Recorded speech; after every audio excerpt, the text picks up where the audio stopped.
Welcome, ladies and gentlemen, to the first race in a new season of Ultimate Racing League. I am your host, Panic at the Tesco, and I'm going to be taking you through the first replay of the season. I'm no longer live streaming, so this is going to be the format for the season ahead, and we are here at Deep Forest Raceway for the first sprint race, where I managed to put my car on pole position. So we're going to go over to the starting grid shortly, where I hope to be able to defend the lead into turn 1 and into the first lap.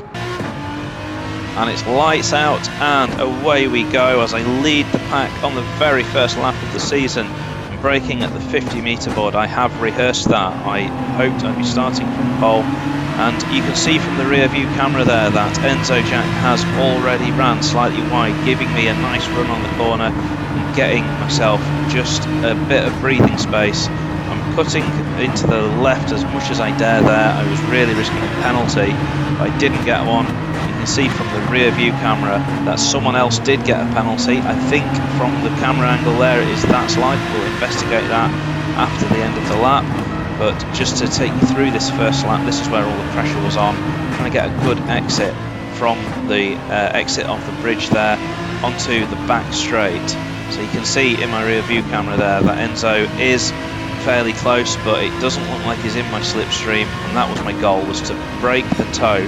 The toe gives you an extra 5 to 6 miles an hour down this straight, and it makes it very hard to defend if someone gets in it.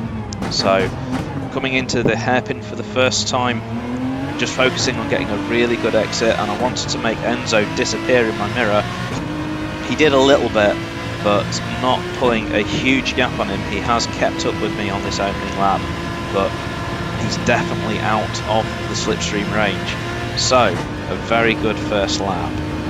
Now going over to onboard with That's Life, let's take a look at how he got that penalty. So he's going into the first corner, he's braking at the 50, very similar to me, and hugging the inside. Frowny actually tries to go for a move around the outside, but thinks better of it, and profiting slightly from that bad exit from Enzo Jack, but he can't do anything with it. What does he do? Oh, he just goes too narrow to the left, and it's easily done. And the gods of Gran Turismo have punished him with a full 1 second penalty. That's really harsh. So going back, riding on board with yours truly as we begin the second lap now, and my goal remains the same here. It's basically just to maintain a gap that's outside of slipstream range. The running order on lap 2, myself, then Enzo Jack, then Frowny. That's Life managing to hold on to 4th place despite the penalty, and I'm just trying to avoid any penalties of my own here, just driving well within my limits. I want to try and get on the power as soon as possible out of all of these corners without spinning up the rear wheels. This corner here is the one that I struggled the most with, but I got a decent run through it that time in 4th gear, and then trying to get the car across, just missing the inside apex there, but got a good clean exit, nice and smooth. And I can see Enzo Jack there still in my rear view mirror, and this would certainly be the story for the opening couple of laps, is that Enzo Jack was just lingering there, keeping me honest, basically making sure that I don't make any mistakes. And again, you can see that I'm trying to make him as small an object as possible in my rear view mirror by getting a good exit out of the final corner. And on this lap I actually thought that I'd gained on Enzo, but as you come across the line, watch what happens with the fastest lap. So I'm about to come across the line and obviously set the fastest lap, but Enzo immediately takes it off me. His opening lap was actually ever so slightly faster than mine. So again, he's keeping the pressure on me at this stage, and I'm definitely feeling it. So again, hooking across to the inside of the curbs as much as I can without getting a track limits violation, running the car out as wide as possible on the exit of the tunnel, or bridge, or whatever you want to call it. And we're not going to go through every lap just like this, because I don't want to give any spoilers, but there isn't that much that happens from my perspective. So we're just going to fast forward until something does happen. So I'll catch up with you in a moment. And coming into lap 5, is when something happened. So keep an eye on the rear view mirror. I'm going to zoom it in as we go around the corner, and look at this. Enzo Jack actually runs wide there, and that costs him about 5 or 6 tenths of a second on the corner exit. If you look in the rear view mirror now, he's basically nowhere to be seen. And if you look on the track map on the side there as well, he's quite far behind.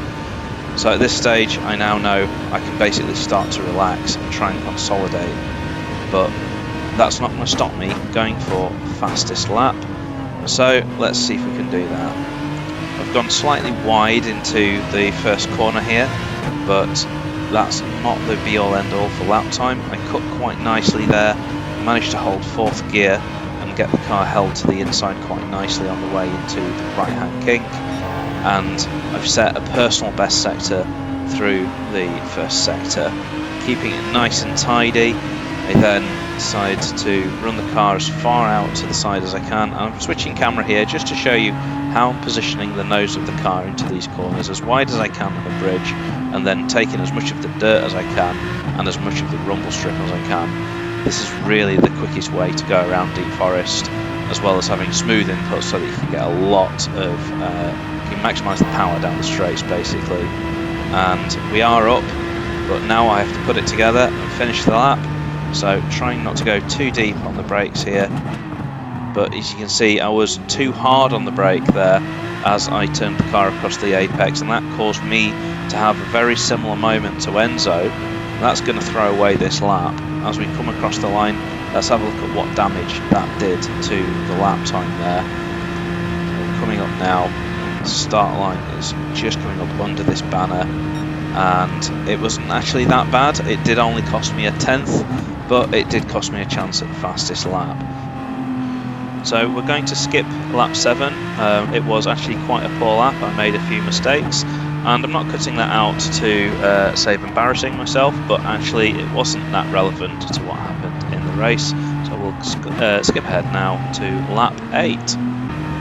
So as we come on to lap 8, you can see, as I said, it was quite a scruffy lap, lost nearly half a second myself, but the gap to Enzo remained. He didn't have a great lap himself, and now I've regathered my thoughts, and now we're going for my first proper attempt at fastest lap, and I'm hooking up these apexes quite nice. That's the line that I want to be taking through that little kink, and then got a personal best just by 1,000th of a second through that first sector, keeping it tidy on the inside there, accelerating out when I can, try and talk you through this lap. I'm going to take as much of the dirt on the right as I can, and then as much of the dirt on the left, and hold 4th gear and run the car out wide, then brake as soon as I cross the bridge.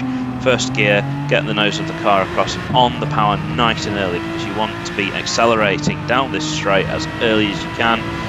And I think you're about to see my all-time best sector in the middle sector, and yes, I am up a whopping 2 and a bit tenths of a second, which round here really is something. And then I'm just going to try and hold the lap together now. I was braking much lighter going into that apex, got the car hooked up okay. I'd give myself sort of a 7 out of 10 for that apex, whereas the lap before I'd give myself a 1 out of 10.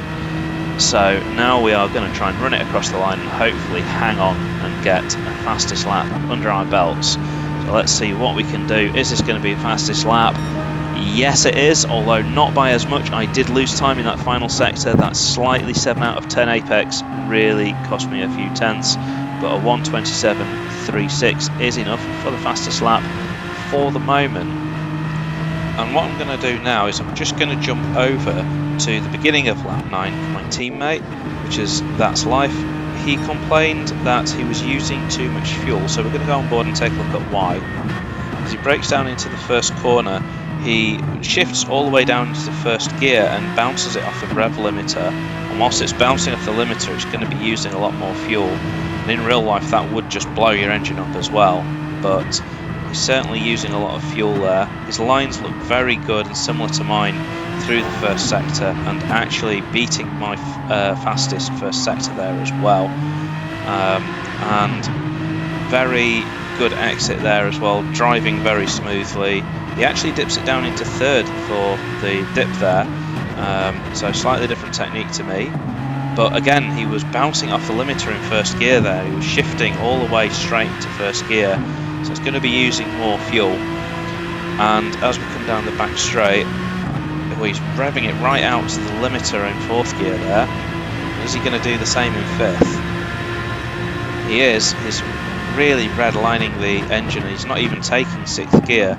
And then again, he's going 5th down into 1st gear, all in one big movement. So I think that answers the question as to why that's life. And maybe a few other people also were just using too much fuel in the race. And we'll come back to that later. Just bear that in mind, because that might be relevant towards the end of the race. You will see. And now we're going to go on board with Frowny, actually, as he starts lap 12. So all the while, not much is happening out in front for me as the leader, but Frowny is about to set the fastest lap of the race, and you can see straight away, using 1st gear wisely there to get the car turned in on the apex of turn 1. He cuts on quite nicely onto the grass there, and quite nicely onto the apron there. And holding 3rd gear, that's very different. So I was down into 2nd, he's holding 3rd, and he's also short shifting very early as he goes under the bridge there. Is he going to take anything different through here? Yes, he's actually holding 4th gear as he goes down the crest, and then early into 2nd, and stuttering a little bit on the accelerator, but actually a pretty good exit there. It doesn't look like he's in the slipstream of Enzo, so it's certainly all talent and not just following the car in front that's getting him this lap time, and he's 3/10 up on his personal best. Let's see what he's going to do. He's braking quite nicely and easing off the brake quite well. Quite a wide line through the hairpin there, but he's got on the power nice and early, and he was very late on the brakes there. So I think I know that this is going to be the fastest lap. I was there, I saw it. But I can understand now why this is going to be the fastest lap. And as he comes across the line, let's see what he beats me by. It is a 1:27.108. So moving later on into lap 13, also with Frowny, we're following Enzo Jack onto the bridge. And you're about to see Enzo Jack has a bit of a mistake there, and then another mistake on the way out of bridge corner. He gets all out of shape and loses all of his momentum. Frowny, with the momentum, moves up into 2nd place, and now I'm defending from Frowny at this point instead of from Enzo Jack. You can see there that it cost him 1.5 seconds, that mistake, and now he can't fight back against Frowny, and Frowny inherits 2nd place. So as we come on to lap 13 now with yours truly, I've just had an attempt at taking Frowny's fastest lap off him and just missed it by 0.02 of a second, and that, ladies and gentlemen, is the most that I could give. I wasn't able to beat a lap faster than a 1:27.128, and that fastest lap went to Frowny. It was very well deserved. And you can see that although I have a commanding lead over the race, I'm not really wanting to push it too hard and risk spinning the car or hitting a barrier at this stage. The point for fastest lap isn't worth it. I really do want the race win instead. So that really does kind of bring us to a conclusion. There wasn't much else that happened in my race, but there are a few things that you'll notice up and down the grid. I'm just going to fast forward so that you can see the laps count down as we come towards the final corner. And at this stage you can see my lead is quite commanding. There's a big gap back between Frowny, and That's Life has actually got himself up into 3rd place, but that might not be the order that we finish in. We've all got to make it across the line, so here I come. I'm backing off because my fuel gauge is almost on empty. I had actually got about 1/3 of a lap left of fuel, so I just eased off just to make sure that I made it round. But That's Life has fallen down and he has pitted. That's Life has no fuel. Look at that, he's pitted, and let's go on board and see exactly what happened. So he's still revving the car out on the brakes as he goes into the final hairpin for the last time. He must be thinking that the podium's his at this stage, but there he's run out of fuel and he's coasting, and he's actually thought, well, maybe it's a shorter line to the finish if I go through the pit lane, because when you run out of fuel on Gran Turismo, you can only do 50 miles an hour.